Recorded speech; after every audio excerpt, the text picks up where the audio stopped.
hot second. What fandoms are you in these days? What fanfics have you read recently? Please share your brain rot in the comments with the rest of us. It is really nice to be back into the swing of things. Without realizing it, at the start of 2024, I was just straight up not having a good time. I was really burnt out and I didn't have any semblance of work-life balance.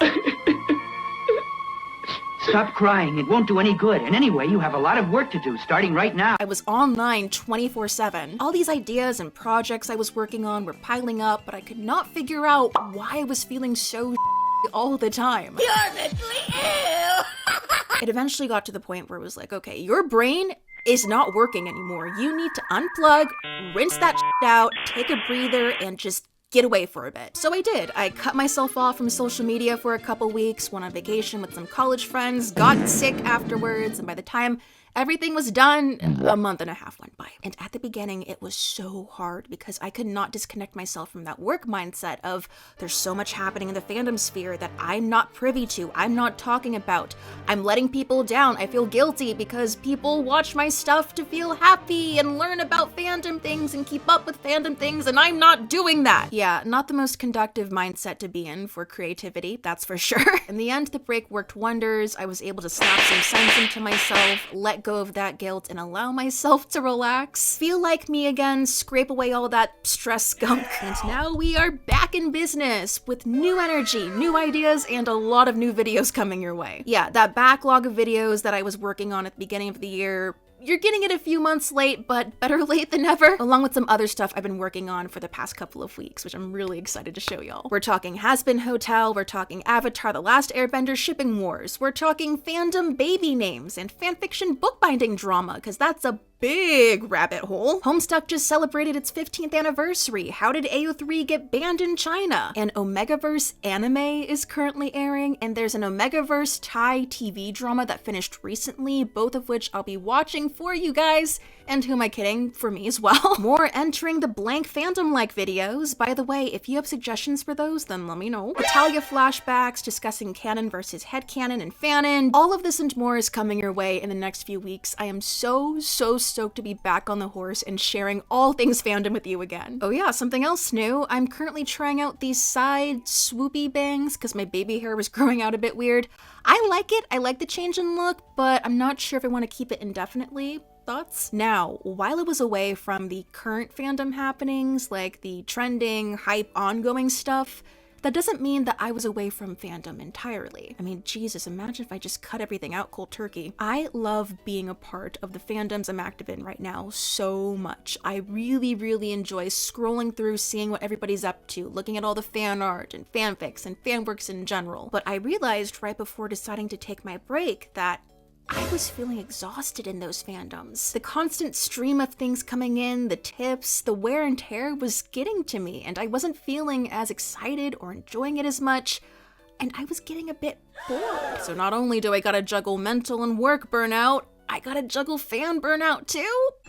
Wonderful! It's not like it's my livelihood or anything. Yeah, the downside of making a beloved hobby your work. So none of those fandoms for a hot sec. Absence makes the heart grow fonder. Give your brain rot the chance to recharge. But after not giving your brain anything to focus or fixate on for a while, it starts to wander and ends up latching on to things that maybe you didn't expect it to. Yeah, I ended up getting into 3 new fandoms in the past few weeks. And it helps that they're older and chilled out too, because that way I don't have to worry about keeping up with things and like, oh my god, so much is happening at once. Everything is pretty much there, and there's a slow trickle of new stuff coming in from time to time. I can take my time swimming in the pool rather than worrying about the tsunami of content that's gonna bury me alive. Round 1. The Magnus Archives. Okay, this one is not technically new because I started getting into it last year, but I ended up skipping around a lot because it was scary stories and a lot of them really me up. Like Lost John's Cave, don't listen to that at 3 a.m. But after not touching it for a while, I decided to revisit it and re-listen to it on a 12-hour plane ride just to have something to do, and yeah, it completely took over my vacation. I finally finished it, tried not to cry on a train ride, and watched every animatic I could get my hands on, and spent the rest of my vacation abroad and the week afterwards reading Magnus Archive Fix-It fanfics. Yeah.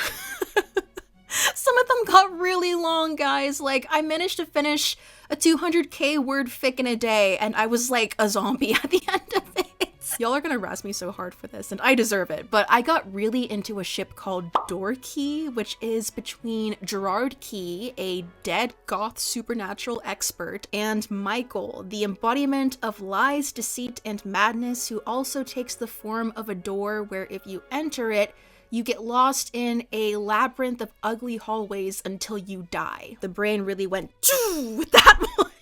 Like, hey, you paying attention? You're into this now. John Martin, the main ship, took some time to grow on me. Initially, I was kind of like, John's really mean to Martin in the beginning, and Martin's like this wishy-washy, oh no sort of character. It felt a little out of the blue for me initially, but after I got a better read on their characters and coming to understand why other people enjoy the ship so much, I was like, okay, yeah, I could get into this. And hard cut to the 20 plus John Martin fics I'm currently in the middle of reading on my phone. And I'm really glad I was able to be around for John Martin week this year. Perfect timing, so much fantastic fics and fan art. I have not started the Magnus Protocol yet. I think I want to save that for a rainy day when I need something to binge. So I'm gonna wait until the first season is done and then just kill it off in one go. I am aware of the Bonzo and Needles memes though, but the Magnus Archives will be getting its own videos after this current round of stuff is off my plate.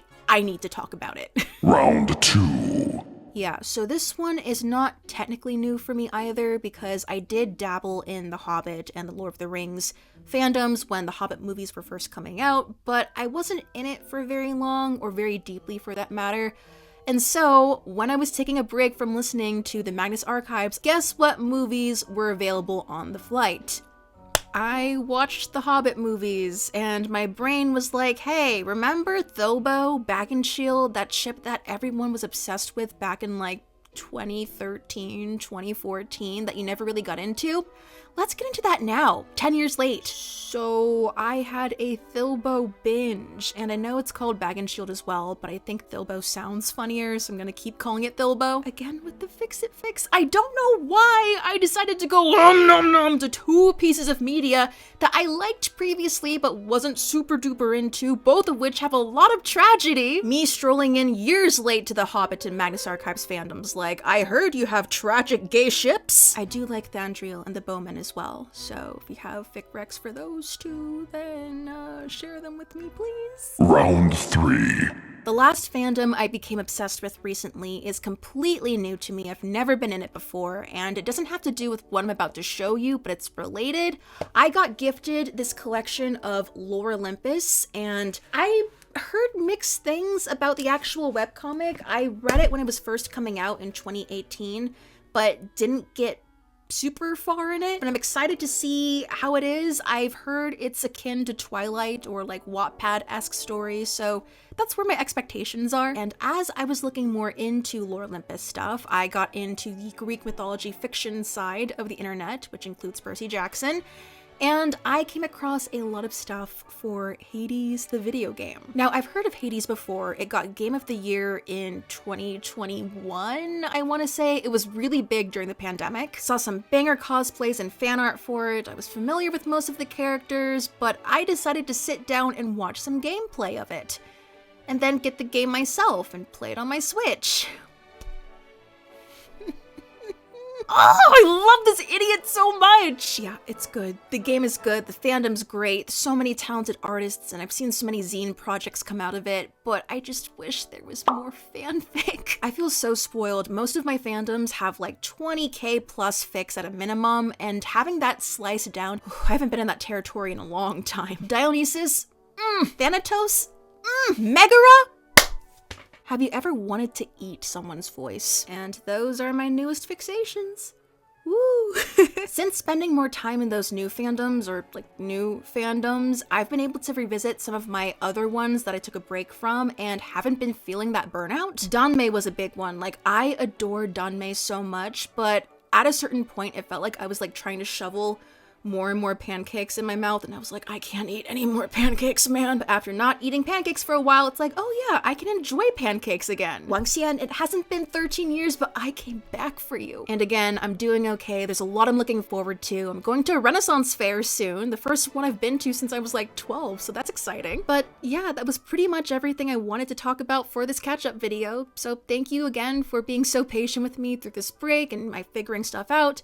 I know I don't have to worry too much because you guys are literally the best, but I just want to say thank you anyway and let you know that I'm alive and there's a lot of stuff coming soon, so stay tuned. And as always, I'm open to video suggestions as well, so if you have anything you want to see from me, then please let me know. I'll be posting more updates as they come for future videos and how you can be a part of them if you want in my community tab, so take a look at that if you're interested. Thank you again for watching, and I will be seeing you soon in my next video.